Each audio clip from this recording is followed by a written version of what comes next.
pada saat ini perayaan Natal Nasional Partai Nasdem 2022 baru saja selesai digelar di Jayapura, Papua. Tentunya turut dihadiri oleh calon presiden dari Partai Nasdem yakni Anies Baswedan yang juga didampingi oleh jajaran dari DPP Partai Nasdem seperti Sekjen Partai Nasdem Joni G. Plate, kemudian Wakil Ketua Umum Partai Nasdem Ahmad Ali, anggota dan Ketua Fraksi Partai Nasdem DPR RI serta Ketua DPW Partai Nasdem Provinsi Papua Matius Awetau. Saat ini yang sedang berlangsung di belakang saya ini masih cukup ramai jemaat dan juga tamu undangan yang baru saja selesai mengikuti rangkaian perayaan Natal. Tentunya tadi perayaan Natal ini berlangsung dengan hikmat, penuh sukacita dan juga hangat karena tidak hanya dihadiri oleh umat Kristiani setempat tetapi juga dalam perayaan Natal tadi turut mengundang Forum Kerukunan Umat Beragama Papua, kemudian juga ada kelompok perwakilan dari kelompok-kelompok agama dan juga ada dari perwakilan tokoh masyarakat. Seperti tadi misalnya kami menyaksikan ada grup vokal dari ibu-ibu yang beragama Muslim yang turut mengiringi adanya salah satu prosesi dalam perayaan Natal tadi. Tadi tentunya perayaan ini ada juga yang digelar secara prosesi Kristiani tetapi tidak menghilangkan adanya rasa persatuan dalam perayaan Natal tadi. Dan kemudian salah satu pesan yang disampaikan dalam perayaan Natal Nasional Partai Nasdem ini adalah bagaimana kembali diingatkan menghargai persatuan dan kesatuan bangsa yang sudah dianugerahkan dan juga diharapkan tentu bisa dijaga tidak hanya di tanah Papua tetapi juga secara nasional.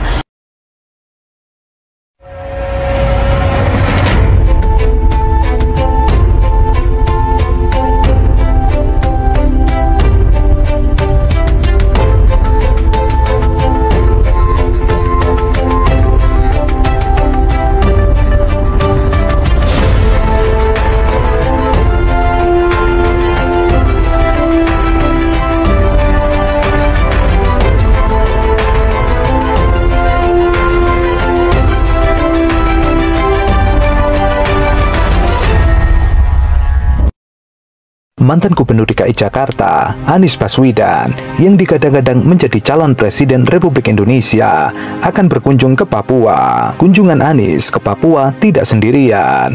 Mantan Rektor Paramadina itu akan ditemani oleh Ketua Umum Nasdem Surya Paloh dan seluruh Ketua DPW Nasdem se-Indonesia. Anies Baswedan diagendakan melakukan kunjungan politiknya di Papua selama 2 hari, mulai 8 sampai 9 Desember 2022. Dalam kunjungannya itu, Anies bakal menghadiri perayaan Natal bersama Partai Nasdem. Pada momen kunjungan itu, Anies Baswedan bakal menyampaikan sambutan spesial dalam momen perayaan Natal Partai Nasdem tersebut bersama masyarakat Papua. Selain Anies Baswedan, Surya Paloh juga akan datang ke Papua dalam rangka kegiatan Natal bersama masyarakat Papua tersebut, termasuk seluruh ketua DPW seluruh Indonesia dan DPD yang ada di Provinsi Papua. Bertepatan dengan momen itu, kemungkinan besar akan dilakukan deklarasi pencapresan Anies Baswedan di Papua. Sementara itu, rencana kunjungan mantan Gubernur DKI Jakarta ke Papua tersebut mendapat sedikit halangan dari sejumlah elemen adat yang mengatasnamakan dirinya masyarakat adat Tabi Saireri. Penolakan kunjungan Anies ke Papua karena dinilai akan membawa permainan politik identitas ke Papua.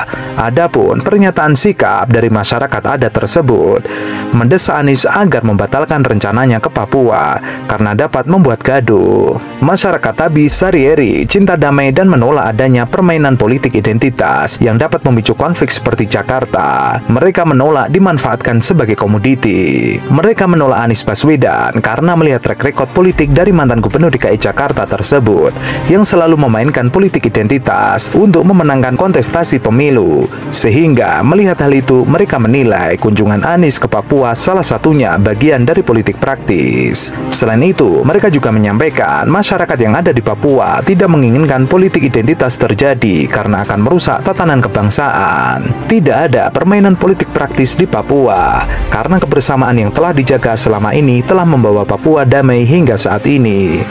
Tentu saja, hal tersebut membuat masyarakat ngakak. Pasalnya, Anies Baswedan telah mengklarifikasi apa yang terjadi di Jakarta hanya fitnah dari para buzzer. Apalagi saat Anies memimpin Jakarta, tidak terjadi apa yang ditakutkan oleh para buzzer, seperti Jakarta akan menjadi Suriah. Selamat siang Reno, dalam silaturahmi kebangsaan Anies Baswedan di Provinsi Papua ini yang mendapatkan sambutan yang baik dari masyarakat Papua. dari misalnya dari kader Partai Nasdem, kemudian juga dari sejumlah tokoh masyarakat dan juga tokoh adat, lalu juga dari tokoh-tokoh lintas agama yang dilibatkan dalam berbagai kegiatan selama Anies bersilaturahmi di Jayapura, Papua. Misalnya pada perayaan Natal bersama yang digelar pada hari kemarin ini, Anies juga turut memberikan sambutan yang bertemakan kebinekaan di hadapan ratusan jemaat dan juga tamu undangan yang hadir dalam kegiatan Natal bersama tersebut. Kemudian di hari kedua ini, Anies membuka rangkaian silaturahminya dengan mengunjungi atau menggelar doa bersama dengan Korps Alumni HMI atau KAHMI. Di sana ia juga menyampaikan rasa syukurnya dan juga terima kasih atas segala dukungan yang telah diberikan selama mengemban jabatan sebagai Gubernur DKI Jakarta 5 tahun terakhir. Anies juga menceritakan bahwa ia mendapatkan amanat baru, yakni sebagai calon presiden dari Partai Nasdem, sehingga ia sudah mulai bergerak ke sejumlah wilayah termasuk ke wilayah Papua untuk bersilaturahmi dan juga melakukan sosialisasi. Selanjutnya Anies juga menghadiri peresmian kantor DPW Partai Nasdem Provinsi Papua bersama dengan jajaran DPP Partai Nasdem, melihat langsung bagaimana kantor Partai Nasdem yang sudah berdiri di Jayapura ini, dan ia menyampaikan bahwa selayaknya kantor partai tidak hanya menjadi tempat dilakukannya kegiatan kepartaian, tapi juga bisa terbuka, menjangkau, mengayomi masyarakat dari berbagai kalangan untuk berbagai aktivitas juga yang positif tentunya. Hari ini menjadi hari yang sangat berbahagia. Saya merasa bersyukur sekali ketika sore tadi bisa kembali menginjakkan kaki di tanah Cendrawasih ini.